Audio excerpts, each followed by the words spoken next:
اللي قدام حضراتكم ده مجموعة من الجنود المصريين القدماء، وهم بيعملوا إحصاء وعملية عد للأسرى الأفارقة في الوقت ده.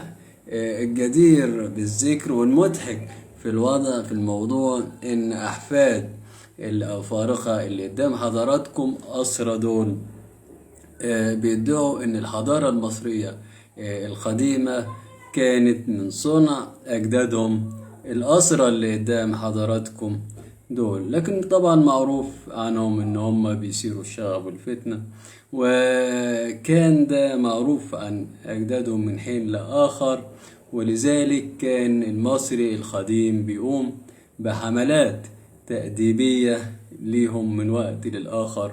وده دليل قاطع قدام حضراتكم اللي حضراتكم شايفينه ده. المشهد ده من